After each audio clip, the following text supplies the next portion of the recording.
Gracias de corazón, todos los chicos. Bueno, vamos a la palabra del Señor. Solamente voy a recalcar con respecto a los avisos que, por favor, gente, a las 8:30 se va a abrir la Conmebol. Entonces, para los que van a ir, les pido, por favor, que podamos movilizarnos temprano ese día. Porque si bien la instalación de la Conmebol es para 3.000 y un poquitito más de personas,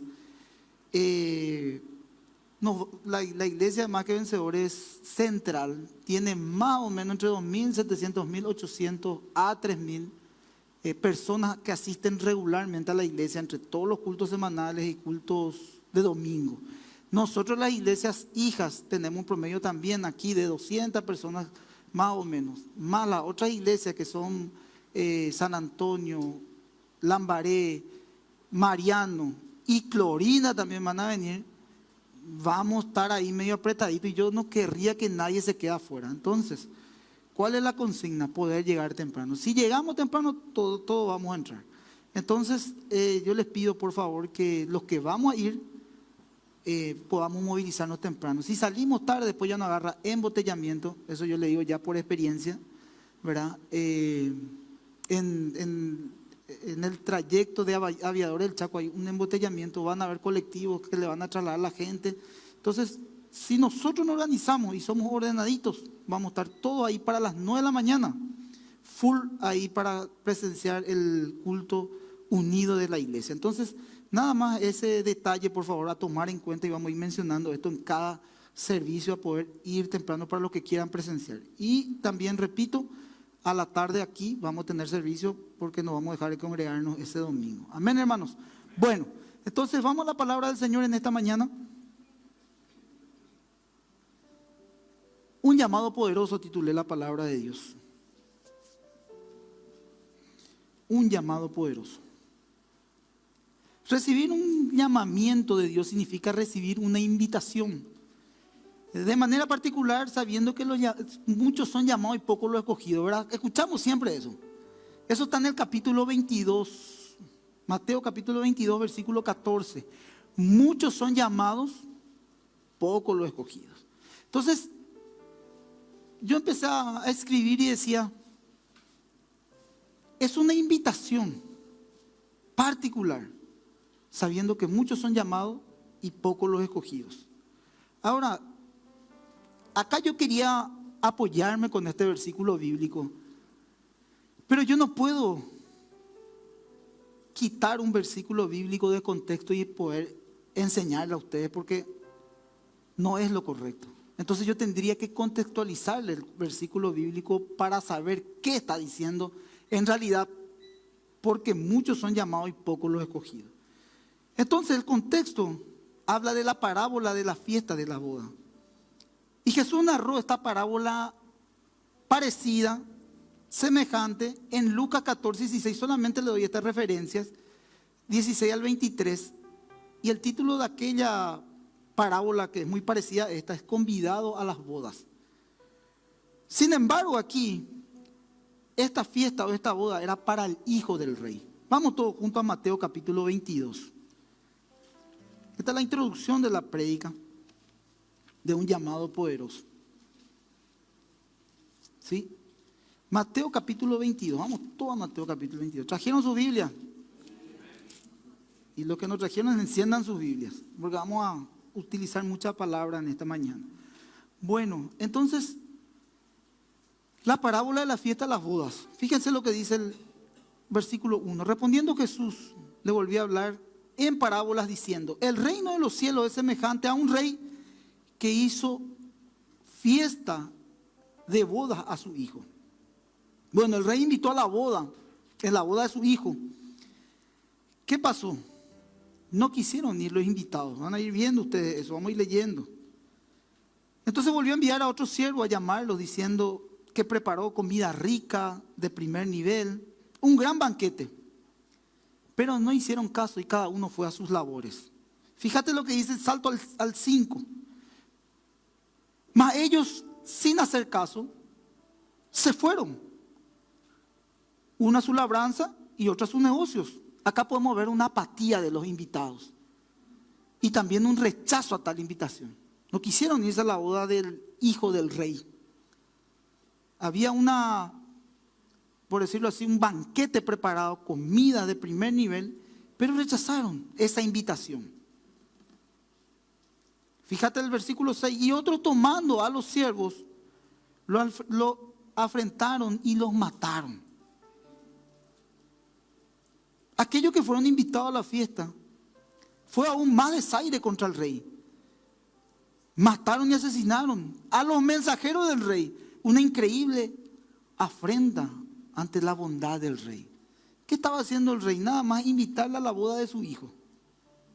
Había invitado que rechazaron, cada uno se fue a su labor. Pero había otro grupo y otro sector que aún fue más fuerte la afrenta e incluso mataron. ¿Por qué tanto odio y tanta maldad ante una invitación? Qué extraño, ¿verdad? El 7.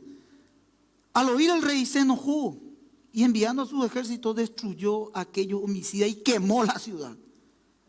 Acá vemos que la paciencia del rey se agotó. Juzgándolo, quemó la ciudad. O sea, juzgó a estos hombres y estableció un juicio quemando la ciudad. Esto tiene un paralelismo porque Jesús anticipó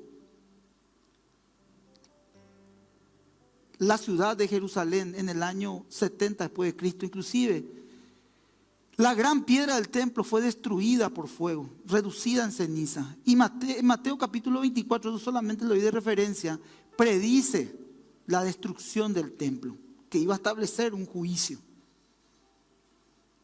Salto al 8. Entonces dijo a sus siervos, las bodas a la verdad están preparadas, mas los que fueron convidados no eran dignos. Y pues a la salida de los caminos y llamad a las bodas a cuantos halléis. Y sabiendo los siervos por los caminos, juntaron a todos los que hallaron juntamente malos y buenos,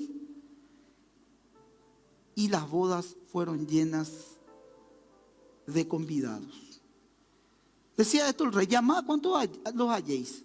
Jesús ilustra una oferta gratuita del evangelio, al cual se extiende a todos indiscriminadamente, sin acepción de personas. Todos fueron invitados al banquete sin excepción. Pero algo raro ocurre en medio de estos versículos. Fíjate el 11. Entró el rey para ver a los convidados y vio allí a un hombre que no estaba vestido de boda. Y le dijo, amigo, ¿cómo entraste aquí sin estar vestido de boda? Mas él enmudeció. Entonces el rey dijo a los que le servían, atales de pies y manos y echarle en las tinieblas de afuera. Allí fue un lloro y crujir de dientes. Entonces el rey vio a uno de los invitados que no estaba correctamente vestido. Ese fue el motivo. Le pregunta, ¿cómo es que entraste sin estar vestido para la boda? La Biblia utiliza el vestido como un simbolismo. Acá se está refiriendo el rey a un vestido acorde a la boda. Lo que pasa es que el vestido simbólicamente en la Biblia se refiere a la santidad, se refiere a la pureza. Y la falta de atuendo apropiado no se refiere literalmente a la ropa, sino a la manera espiritual que uno se prepara para ese encuentro entre el novio y su iglesia, la iglesia. Entonces a lo que está refiriéndose el rey, por eso es que ve a un infiltrado en la fiesta, es literalmente a un lobo vestido de oveja, a quien puede identificar que no fue un invitado a la boda. Ahí podés ver de que todos, llamarle a todos, dice, a todos, pero identifica en medio de todos a aquel perverso. ¿Cómo identifica el rey a aquel perverso? Por medio de sus vestidos. Vieron que es muy interesante el contexto de porque muchos son llamados y pocos los escogidos.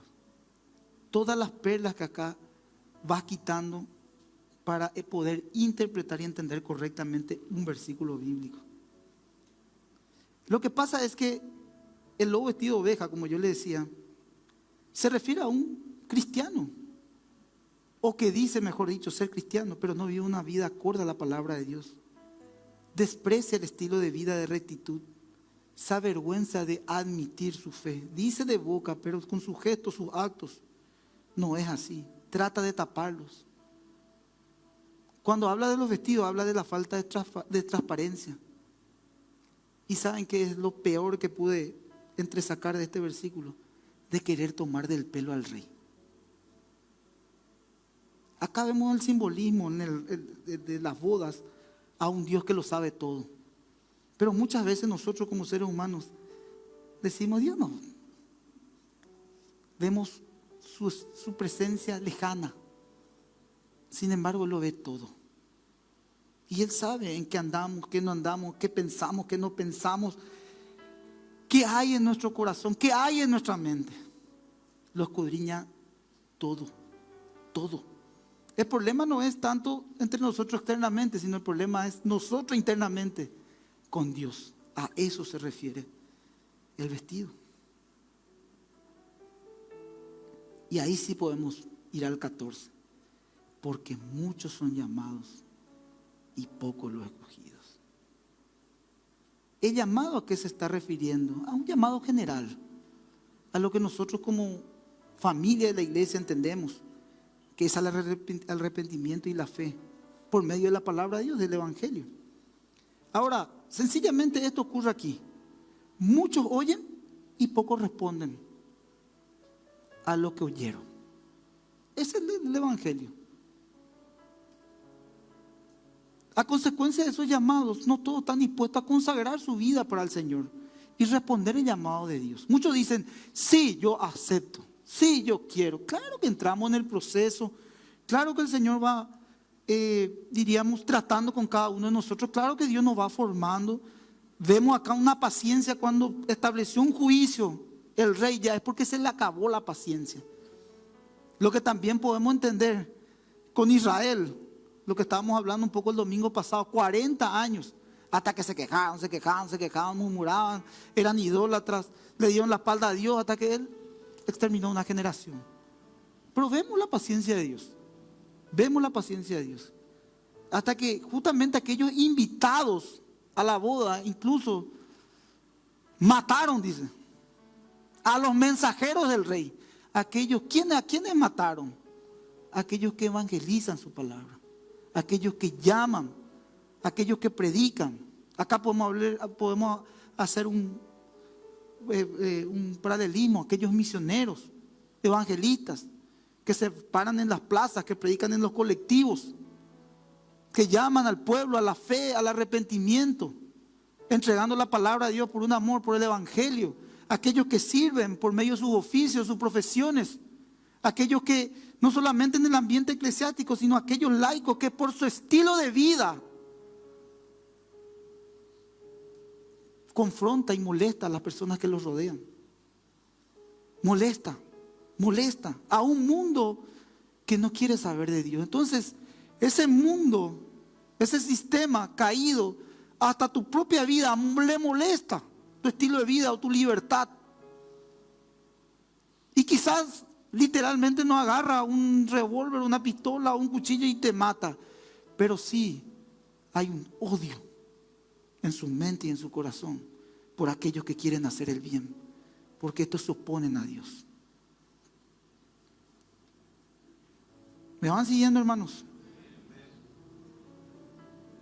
Por eso es que el Señor está llamando a la humanidad para salvarlos. Si vos me decís, pastor, ¿y por qué no viene Cristo? Yo te diría por esto, mi querido. Porque estamos en un periodo de gracia. Y la palabra de Dios se va predicando como nunca antes del mundo entero. Y la misma Biblia dice que cuando sea el último predicado en la humanidad, en el mundo entero, vendrá el Señor a establecer un juicio. Pero ¿qué hace la humanidad? ¿Responde a este llamado? ¿Respondemos al llamado de Dios? Porque en la Biblia nosotros vemos muchos llamados de hombres en la Biblia, y todos los llamados que vemos en la Biblia son llamados poderosos. David, Gedeón, Moisés, los discípulos, los profetas, hombres y mujeres que Dios llamó con un propósito. Cada llamado tiene un propósito. Cada llamado tiene un propósito. Cuando Dios llama a tu vida, Dios te está llamando con un propósito.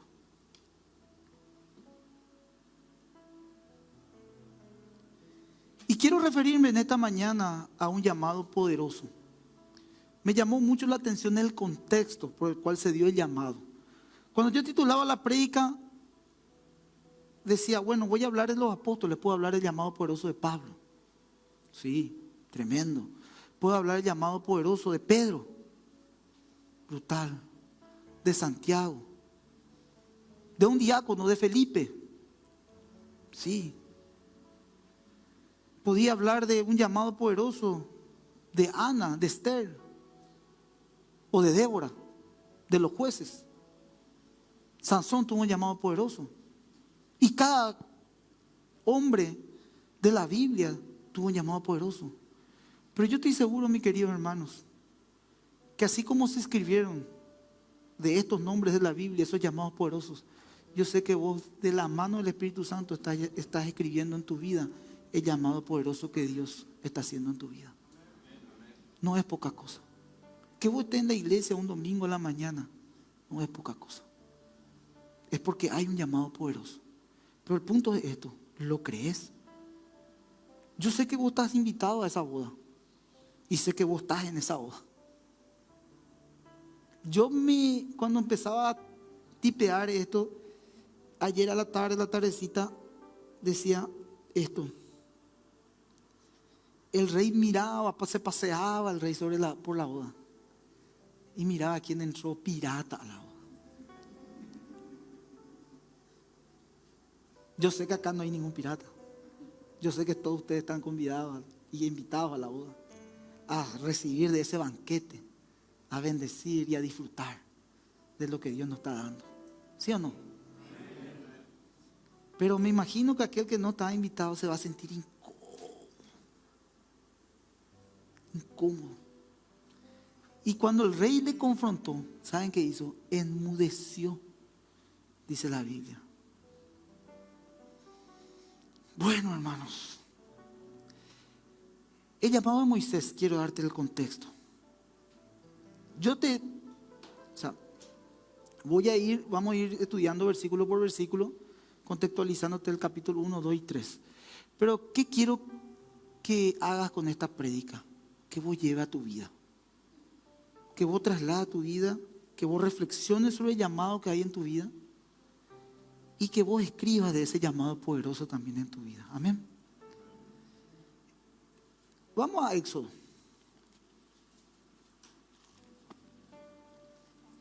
Capítulo 1.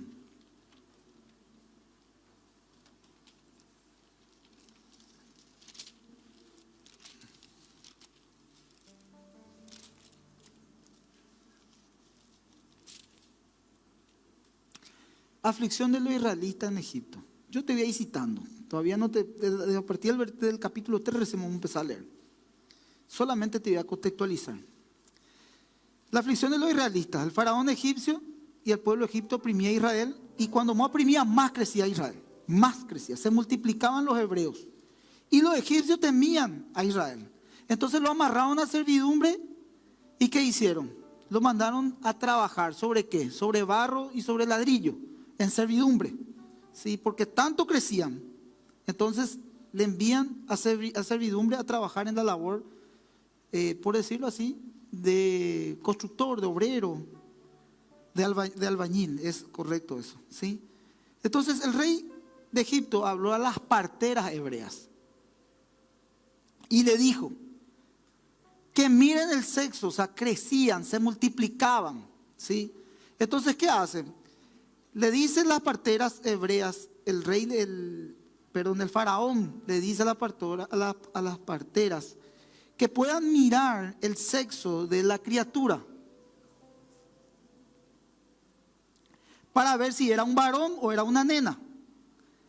Y a todos los que eran varones le pidió que le exterminara. ¿Sí? Vos decís, ¿por qué? Porque se multiplicaban, entonces quería exterminarlo. En ese contexto, las parteras mismas temían. Todo esto dice en el capítulo 1, versículo 15 al 20. Las parteras temían de Israel porque decía que sobrenaturalmente procreaban. Entonces no querían exterminarle a los niños. Entonces, ¿qué hace el faraón? Lógicamente dice que a todos los niños se les matase. Entonces, ¿qué ellas hacen? Empiezan a distribuir a esos niños. Y a uno de esos niños de la tribu de Levi, relata la Biblia, le ponen un canastito en el río y ese canastito encuentra la hija de Faraón. Y ahí había un niño. Ese niño, lógicamente, era Moisés. Creció Moisés, ustedes conocen la historia, y se empezó a dar cuenta de varios aspectos físicos que no tenían la misma cutis, que no tenía, diríamos, las mismas facciones de los egipcios. Y también se identificaba él con el pueblo que trabajaba en servidumbre. En eso, en medio de su crecimiento, él ve que estaban oprimidos bajo la servidumbre y ve un maltrato de un soldado a un hebreo. Entonces, ¿qué ocurre? Ante ese maltrato, él empieza a observar y se enciende de ira. Mata a ese soldado. Le esconde a ese soldado, al que le mata a Moisés, pero uno de los egipcios se da cuenta de que Moisés había matado a ese soldado. Entonces, como tenía problema con la ira, ve otra vez otra escena muy parecida a aquella que ocurrió, y se va Moisés y le dice al soldado, empieza él a querer agredirlo otra vez nuevamente, y le dice, harás lo mismo que hiciste con aquel soldado. Entonces Moisés dice, me pillaron, saben ya que yo maté a alguien, y él huye al desierto. Huye al desierto.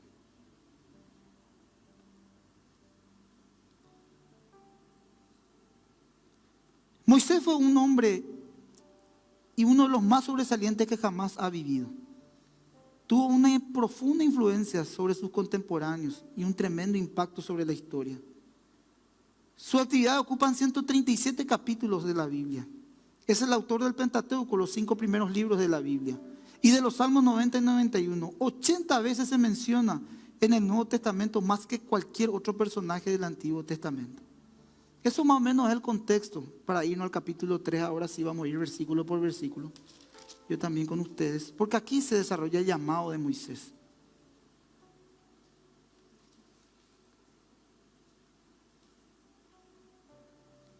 Fíjense, leo el versículo 1. Apacentando a Moisés las ovejas de Jetro su suegro, sacerdote de Madián, llevó a las ovejas a través del desierto y llegó hasta Horeb, monte de Dios. ¿Qué sucede aquí en este primer versículo? Cuando Dios llama a Moisés, él estaba trabajando. ¿Cómo trabajaba Moisés? Como pastor.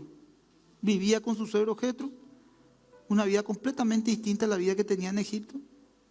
Moisés estaba en el desierto, estaba siendo tratado por Dios. Fíjate bien esto. ¿Qué estaba haciendo Moisés? Estaba trabajando. Cuando Dios te llame o cuando Dios te llama, siempre va a ser esto. Y por eso yo decía, escribí este llamado poderoso en tu vida cuando no tenés tiempo. A las personas más ocupadas, a esa persona Dios le llama. Generalmente cuando estás trabajando, cuando estás estudiando, cuando tenés tu agenda así full, ahí Dios te va a llamar. Ahí Dios te va a llamar. Es un error pensar que Dios te va a llamar cuando, si yo hago esto o dejo de hacer esto, voy a tener más tiempo para la iglesia. No funciona así. No funciona. Cuando más trabajo tenés, cuando estás así ya saturado, estresado, Yo por eso digo, yo no, pastor, tuve una semana dificilísima, casi no pude, no tuve los tiempos, no tuve gloria a Dios, Dios le está llamando. Yo ya sé, ese llamado a Dios, yo ya me siento, ya me callo, porque sí o sí Dios te va a llamar cuando estás trabajando. Difícilmente te va a llamar la ociosidad, difícilmente te va a llamar cuando no estás administrando bien y correctamente tu tiempo. No, cuando más trabajo tenés y ocupaciones tenés, es ahí donde Dios te llama. Vamos a avanzar al 2. Interesante, ¿verdad? Bueno, pero es un llamado poderoso a tu vida. Yo también como les decía, me examino. Y se le apareció el ángel de Jehová en una llama de fuego en medio de la zarza. Y él miró y vio esa zarza que ardía de fuego y la zarza no se consumía. Entonces Moisés dijo, iré yo y veré esta grande visión. ¿Por qué la zarza no se quema? ¿Por qué causa la zarza no se quema? Entonces, ¿qué pasó aquí? Había una zarza que se prendió. Él estaba en el desierto trabajando. Le llama la atención a Moisés, fue atraída. Es un espectáculo insólito, un acontecimiento sobrenatural. De la nada, mira él si por ahí no hubo un incendio. Una zarza se empieza a prender. La zarza no se consumía. Hasta podríamos llamar que fue un acontecimiento sobrenatural milagroso. Pero ¿qué hizo Moisés? Voy a ir a ver qué está ocurriendo. Curiosidad ante un llamado. ¿Sentís que Dios te llama? Voy a ver qué pasa. Voy a escuchar la palabra de Dios. Voy a hablar con un hermano maduro o con alguien que por ahí ya está caminando un poco más que yo. Voy a escuchar sus consejos. Voy a acercarme. Y esto dice Santiago 4:8, acercaos a mí y yo me acercaré a vosotros. Entonces vos, por curiosidad, puedes decirlo así, empieza a acercarte a Dios. Llamado, trabajo, curiosidad, te acercas y al dar ese paso de fe, Dios va dando dos en favor de tu vida.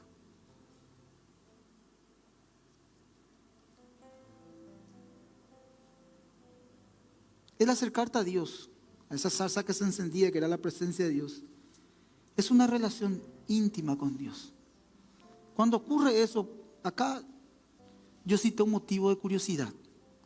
Pero al fin y al cabo, lo que Dios está haciendo es que se pueda gestar una relación íntima con Él. Porque el corazón redimido anhela una comunión con Dios. Dios lo estaba llamando a Moisés para que él se acerque al lugar donde estaba esa zarza. ¿Qué estaba diciéndole Dios a Moisés? Vení, observa esta presencia, y es mi presencia. Entonces, ¿qué anhela Dios de nosotros? Una comunión íntima con Él. Una relación íntima con Él. Que vos puedas estar vos y su presencia a solas. Fíjate lo que dice el versículo 4. Viendo Jehová que él iba, lo llamó Dios en medio de esa zarza y le dijo, Moisés, Moisés. Y él respondió, heme aquí, y dijo, no te acerques, quita tu calzado de tus pies, porque el lugar en que tú estás, tierra santa es.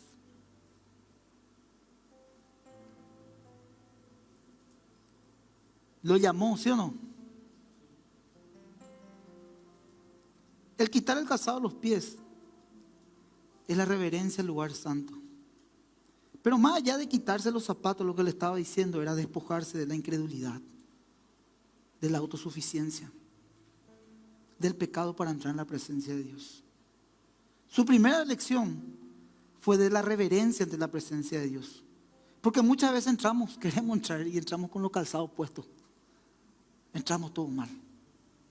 Y no podemos ver nuestras vidas fructíferas no tenemos una relación íntima con Él, ni tampoco vemos el resultado de ese llamado. Yo me decía, ¿por qué, pastor? Porque podemos entrar a la presencia de Dios emocionalmente. Por eso decía anterior, el corazón redimido, la confirmación misma, el hecho de no apurarte, el hecho de ser guiado por Dios, el hecho de saber recibir de los procesos, el hecho de dejarte formar por Él, madurar, tiempos, la administración misma de los tiempos. Decía también, trabajando, no te va a llamar Dios llamándote y no descansando correctamente, no alimentándote correctamente, descuidando tu familia, descuidando tu matrimonio. No, todo es un proceso, todo es un orden, todo es a su tiempo. Entonces, ¿cómo vos vas a ir descubriendo eso? Por medio de la relación íntima con Dios. Entonces son procesos ante ese llamado. Lo que pasa es que generalmente esto ocurre con los rasgos temperamentales también de los seres humanos. Hay unos que instintivamente se dejan guiar por sus temperamentos, su carácter, no por la guía del Espíritu Santo. Y una persona, por decirlo, con un temperamento sanguíneo, colérico, ya te va a atropellar, ya te va a llegar, ya te va a llevar todo por delante. Porque quizás tiene capacidades y son talentos innatos que uno tiene y que los trae ya en su labor, en su trabajo y que se van desarrollando. Pero con las cosas de Dios no es así. Con las cosas de Dios tenés que bajar. Y cuando más bajas, ahí vas a ir subiendo. Te aquieta, te quita, te despoja. Eso es quitarte los calzados para entrar a su presencia. Es un proceso. Vos vas caminando hacia esa presencia, hacia esa zarza. Se iba Moisés caminando. Al caminar, vos te vas a ir despojando cada vez más para poder entender el propósito del llamado que Dios puso. Y hay veces que ese despojo también duele, porque es un trato de Dios. Pero al fin y al cabo hay un propósito detrás, mientras vos vas caminando. Duele muchas veces, porque hay cuestiones que vas a ir dejando. Y aparentemente, pero va yendo para tu crecimiento. Puede ser en tu carácter, puede ser en tu servicio, puede ser en tu llamado, puede ser en tu oficio, puede ser en tu profesión. Esto yo lo hablo generalmente. Pero en ese caminar, en ese encuentro, vas a tener que despojarte. Porque acá pues está el tema. El corazón redimido anhela a Dios. Anhela a Dios. Esto a mí me ocurrió, miren, usted hasta puede causar gracia. Pero 16 años atrás, o 17 años atrás, 16 años atrás, un 31 de diciembre, me acuerdo así perfectamente, día, hora, fecha. Este era un quincho, acá donde estamos en la iglesia. Acá era una mesada, este era un bañito y ahí tenía mi parrilla. Acá donde voy de la entrada de la iglesia era la entrada de vehículo y había un árbol de mango. Esta era mi casa. Y era un 31 de diciembre que yo luchaba mucho con el llamado de Dios en mi vida. No estaba firme en la fe. Asistía a una iglesia cristiana evangélica, iba más que vencedores, pero no estaba firme. Sí, Dios me quebrantaba, sí Dios me llamaba a deponer mi pecado, mi rebeldía y el estilo de vida que yo estaba llevando. Pero yo tenía luchas internas. Yo luchaba internamente en si eran mis emociones, si verdaderamente existía Dios, o si solamente era yo o demasiado bien hablaba el pastor que justamente hablaba, o si alguien o Lore le contaba al pastor todo lo que siempre predicaba, ¿verdad? Porque siempre predicaba por mí. Y le inspiraba para ese mi testimonio, ¿verdad? Pero al fin y al cabo no era ninguna de esas cosas. Con el tiempo me di cuenta que no fue así. No me conocía mucho, pero al fin y al cabo hablaba de mí. Y me acuerdo yo, para vergüenza voy a comentarlo, de que yo estaba preparándome 31 de diciembre, año nuevo. Estaba preparando para farrear. No, era creyente firme. Para que nadie se tropiece, el pastor estaba ahí. No era pastor y no sabía ni que mi llamado era un pastor, ser un pastor. Pero les quiero comentar justamente eso. Y Lore y las chicas, las nenas se van a la peluquería. creo que ese día no sé dónde nos vamos a ir con mamá y con la familia. Me quedo solo, manguereo acá en mi patio. Estaban las conservadoras, yo estaba preparando, yo la conservadora. Se fueron todos, estaba solito, música, manguereando. Y viene un llamado así a mi corazón. Vean, no, ese soy yo nomás, decía. Preparaba el hielo, más fuerte ponía la música, bailaba solo y eso ya. Preparaba para la noche. 31, recibí el año bailando ahí. Y algo me decía. Entonces dije, solito estaba. Acá, este mismo sector. Y ahí donde está Marquitos Verde. Digo, ya, ¿qué es lo que esto es, Señor? Oh, estoy loco, todavía no tomé un trago. Existí, vos no existí. Así empecé a caminar solo. Así, este era mi trato con Dios. Existí, no existí, Dios. ¿Qué es lo que voy a hacer en mi vida? Me voy a la iglesia, creo, no más puedo afirmar. Bueno, ¿y sabe qué hice? Ahí en medio de la conservadora, me arrodillé. Y le dije al Señor,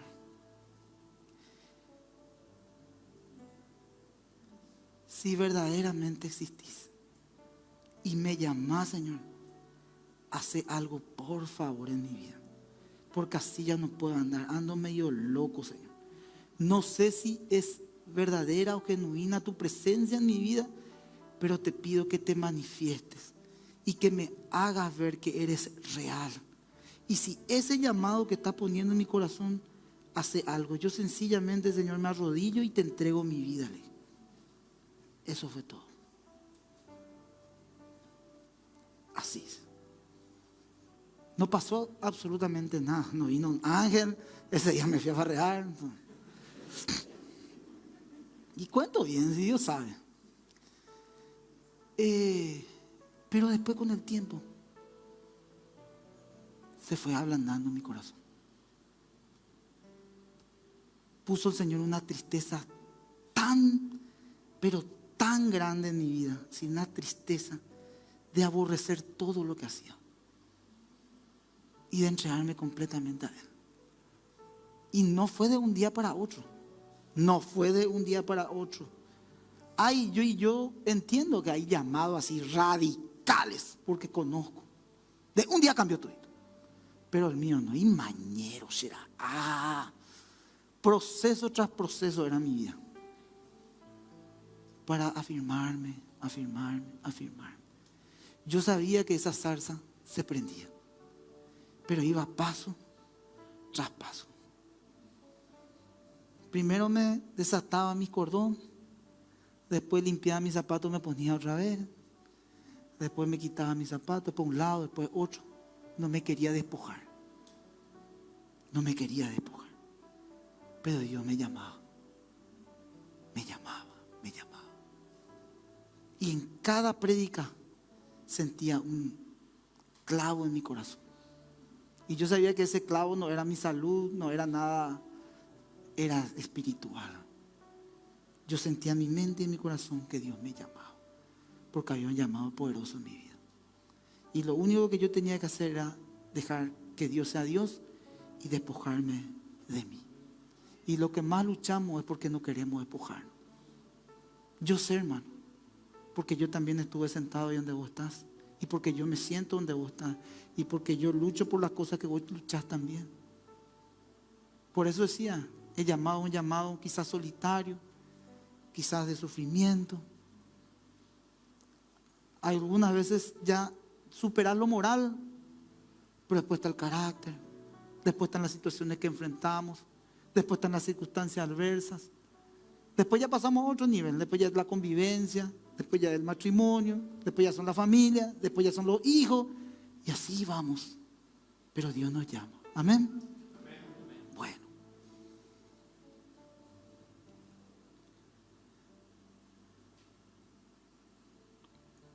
Versículo 6. Después de despojarse, le dice Dios a Moisés: yo soy el Dios de tu padre, el Dios de Abraham, el Dios de Isaac, el Dios de Jacob. Entonces Moisés cubrió su rostro porque tuvo miedo de mirar a Dios. ¿Qué simboliza cubrir el rostro? Es el temor reverente de la presencia de Dios. Nosotros los cristianos no andamos por el saque. Nosotros andamos por el amor que Dios nos tiene. Entonces, ¿qué nosotros hacemos? Tenemos un temor reverente al Señor, de no fallarle a Dios. Cuando Dios aparece en nuestras vidas, ya no queremos pecar deliberadamente. Empezamos a conocerlo por medio de la Biblia y de sus características, sus atributos.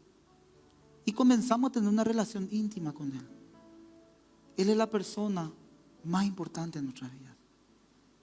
Y que cuando estamos de esa manera, ¿qué hacemos? Cuando fallamos, automáticamente entramos en su presencia, le pedimos perdón por nuestros pecados, confesamos que somos débiles, confesamos que es un área que no podemos ver todavía la victoria, nos humillamos delante de Él y dejamos que Él trabaje con nosotros. Por eso le afirmaba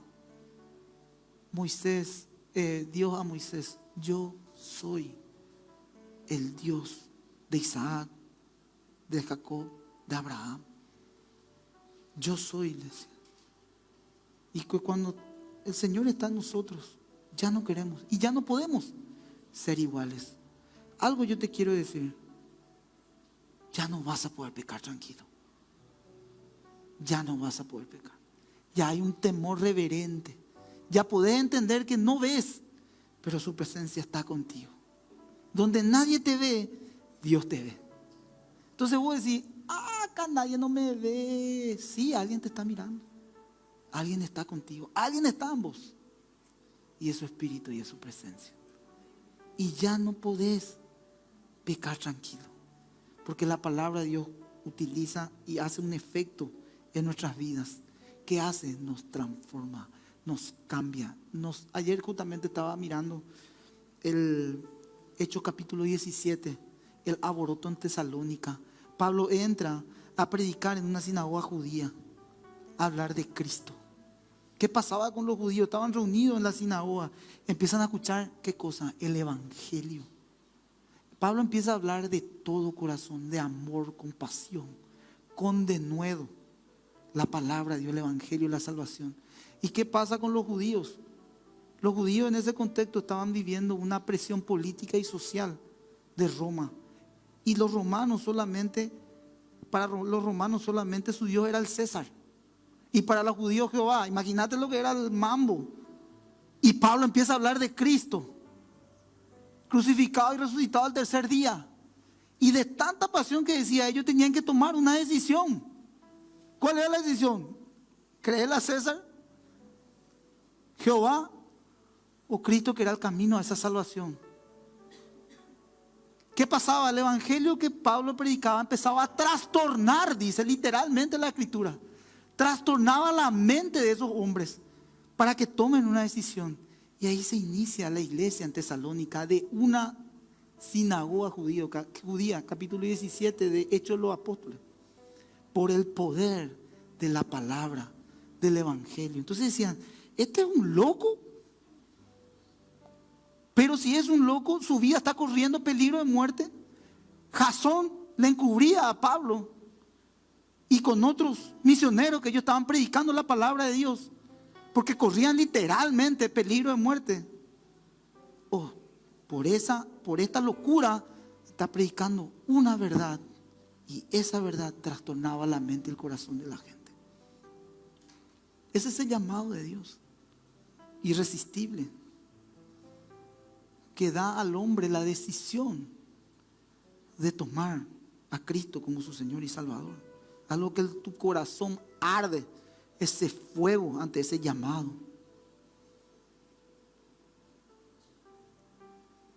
Voy terminando. Dijo luego: bien he visto la aflicción de mi pueblo que está en Egipto, y he oído su clamor a causa de sus exactores, pues he conocido su angustia. He visto la aflicción de tu pueblo.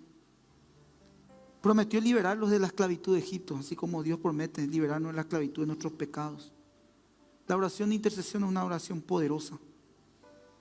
Y la tierra prometida es aquella que proféticamente está preparada. Un lugar preparado para aquellos que creemos. Por eso que el Evangelio de Dios, el Evangelio del Señor Jesús, de nuestro Señor Jesucristo, es poder de Dios para todo aquel que cree. Y leo el 8, el 9 y el 10. Y he descendido para librarlo de la mano de los egipcios y sacarlo a aquella tierra, una tierra buena y ancha, a tierra que fluye leche y miel, a los lugares del cananeo, del eteo, del amorreo, del fereceo, del heveo, del jebuseo. El clamor pues de los hijos de Israel ha venido delante de mí, y también he visto la opresión con lo que los egipcios los oprimen. Ven por tanto ahora y te enviaré a Faraón para que saque a Egipto del pueblo, los hijos de Israel, a mi pueblo de los hijos de Israel. Dice, he descendido para librarlos. El clamor de los hijos de Dios. Lo usó Moisés, la oración poderosa, intercesión para la libertad. Como también usa algún hombre de Dios, amigo, pastor, consejero, amiga, compañero de trabajo, compañera de trabajo. Alguien del Señor va a poner a tu lado por una circunstancia, una situación, para que pueda acercarte a Dios. Porque el punto es esto, Él quiere darte la libertad.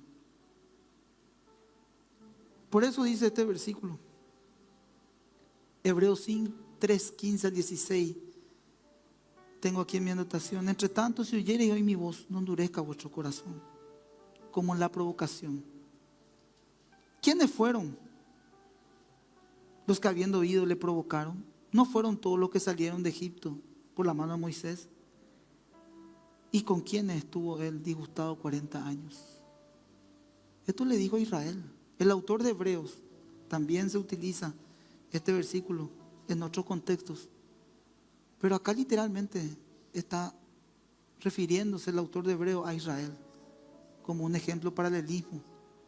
Cuando oye la voz de Dios, no endurezca vuestro corazón, como endurecieron los padres en Israel. Si hay un llamado poderoso de Dios en tu vida, no endurezca tu corazón. Déjate formar por Él. Nada ha cambiado de la antigüedad a estos tiempos. Egipto representa al mundo, el creyente bajo servidumbre del pecado. Dios llama, capacita y levanta a un líder para guiarle a la libertad y llevarlo a una nueva tierra, la tierra prometida de Canaán, donde fluye leche y miel. Nuestra esperanza en los cielos. 40 años en el desierto, también estuvo Elías, también estuvo Juan el Bautista, Pablo. Tuvieron experiencia en el desierto. Al comienzo de su ministerio público, también Jesús, 40 días en el desierto. Elías, David, Moisés, entre otros. Porque el desierto es lugar de prueba, de aprendizaje, donde Dios prepara a sus siervos en ese camino, a ese encuentro, para lanzarse. La conclusión: cuando te encontrás verdaderamente con la presencia de Dios, con una zarza, nunca más vas a ser igual. Quizás vemos personas que estuvieron también ahí, enfrente de esa zarza, o en la presencia de Dios, como vos, como yo. Hermanos que quizás se quedaron por el camino, tiraron la toalla. Y yo me decía, ¿qué pudo haber pasado, pastor? Dos cosas. Pudieron haberse ido sin haberse despojado el calzado de sus pies, emocionalmente, como les decía. O no era genuino su fe, o no fue genuino la respuesta al llamado de Dios en su corazón. Debemos confiar suficientemente en Dios. Debemos creer, porque Él tiene la capacidad de equiparnos para la tarea en la cual nos ha llamado. No te preocupes, que eso no traiga un afán. Él te va a dar el equipamiento, las herramientas, los recursos para encomendarte esa tarea. Lo que nosotros tenemos que es confiar suficientemente que Él nos ha llamado. Cuando estamos dispuestos a salir con fe y a obedecerle, experimentaremos una relación con Dios como nunca antes disfrutamos. Créanme, cuando vos ves los procesos en tu vida, no hay un gozo, una alegría. Cuando vos empezás a ver resultados en tu vida, en todo aspecto laboral, profesional, en el aspecto ministerial, cuando le ves a tus hijos crecer, cuando le ves a tus hijos en la iglesia, cuando ellos van avanzando, van creciendo, van siendo productivos. Cuando nosotros con nuestra familia, con nuestros esposos, esposas, vamos creciendo, no hay un gozo, una alegría. El hecho de sentarte, de disfrutar del momento. No necesitas mucho para eso. Quizá un tereré, una Biblia y el hecho de empezar a contar el proceso en el cual vivieron. Y a medida así, ¿viste cómo cuando no empezamos, te sentás en una ronda de amigos y empezás a hablar, le contás el proceso? Porque muchos quieren la gloria, pero no la historia. Y en ese proceso generalmente, ¿cuánta experiencia hay en el desierto? ¿Cuánta experiencia? En ese acercarte a esa zarza, de despojarte, de dejar aquello que amás o querés, por tomar en valentía el llamado que Dios pone en tu corazón. Pero es un camino de gozo, ¿sí o no? Mejor camino. Termino. De sus 120 años, este vivió 40, de sus 120 años. Ahí lo digo correctamente, vamos a editar la predica. Este vivió 40 años en Egipto, en la escuela del mundo, aprendiendo a ser alguien. 40 en el desierto, en la escuela de Dios, aprendiendo a ser nadie. Y 40 como líder del pueblo de Dios, aprendiendo la felicidad suya. De manera que los 2/3 de su vida de este hombre fueron de preparación para la obra que Dios había sido asignada. Nunca dejó Dios de prepararlo. De sus 120 años. Qué tremendo, hermano querido. Nos ponemos de pie.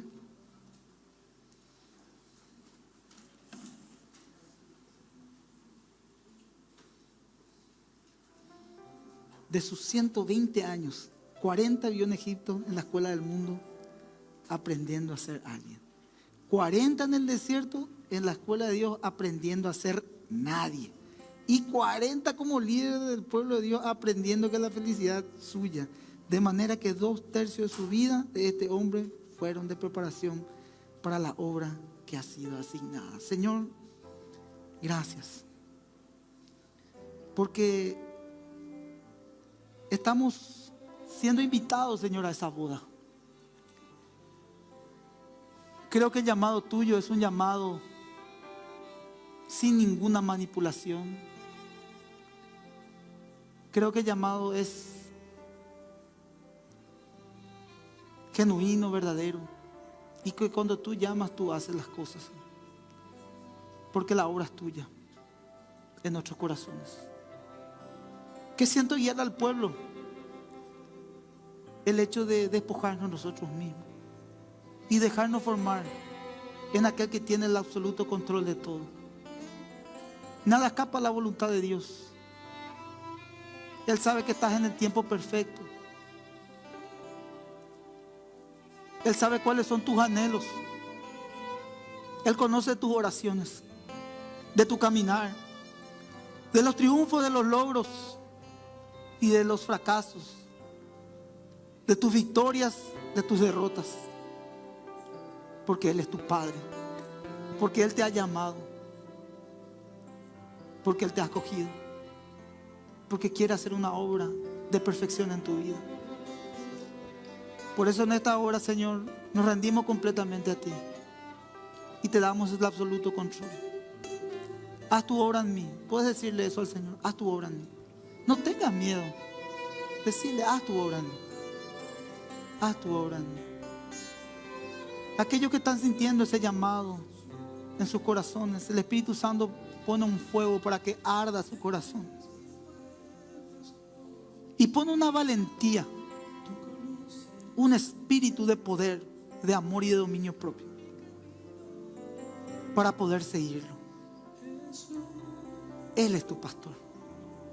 Y su palabra dice que nada, nada, nada te faltará. ¿Qué nos queda a nosotros?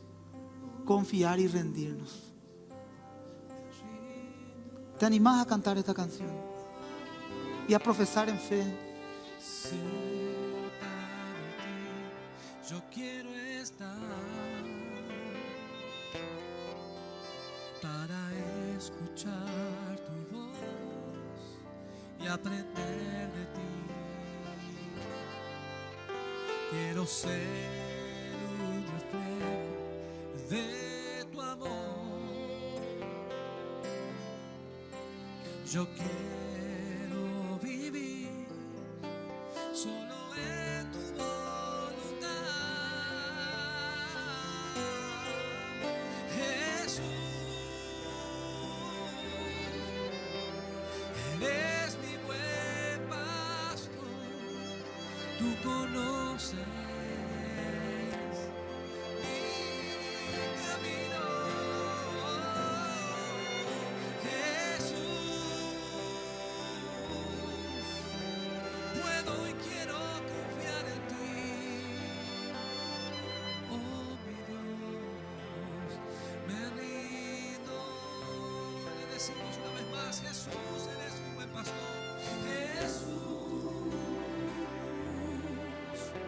tú eres mi buen pastor, tú conoces mi camino, Jesús,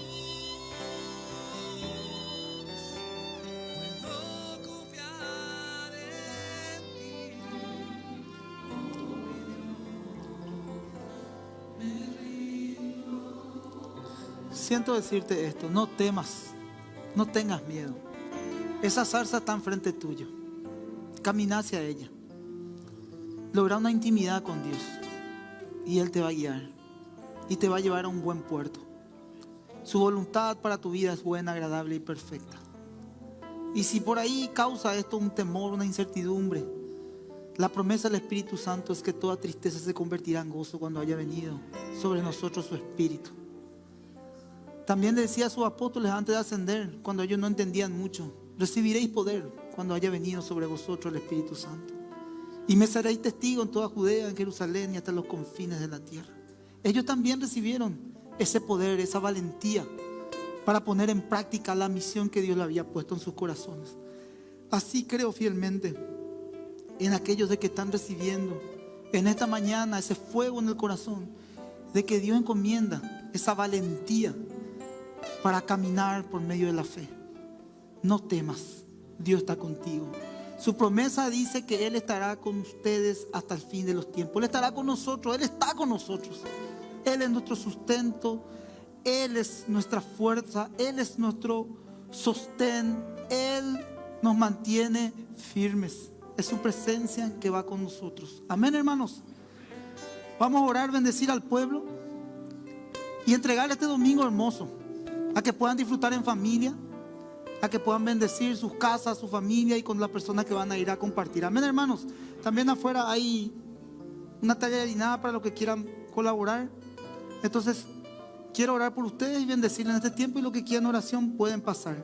Señor, bendigo a tu pueblo en esta mañana, dándote las gracias, Señor. Sé que tú has afirmado nuestro llamado y un poco también dándole de mi experiencia y mi testimonio al pueblo, Señor. De que tú usas lo vil, lo necio, lo menospreciado, Señor. Aquello que no es para manifestar de tu gloria, Señor.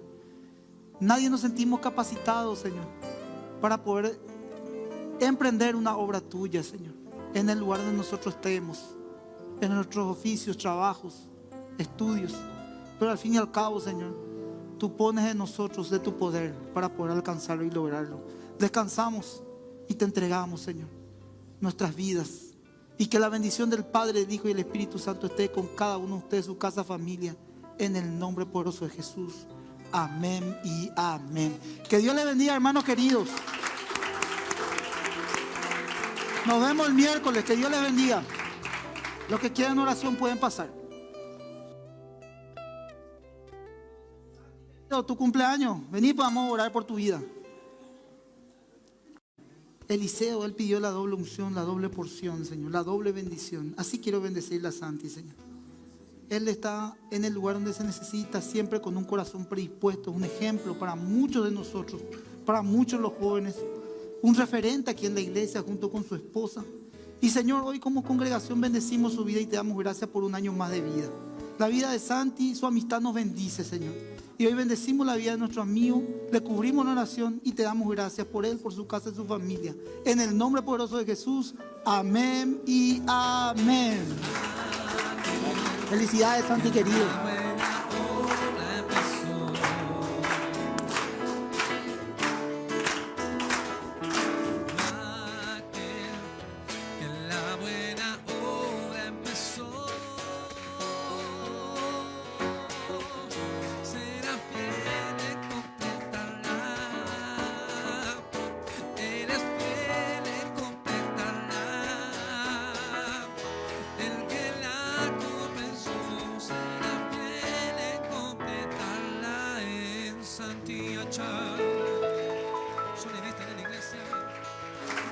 Que Dios le bendiga, gente querida.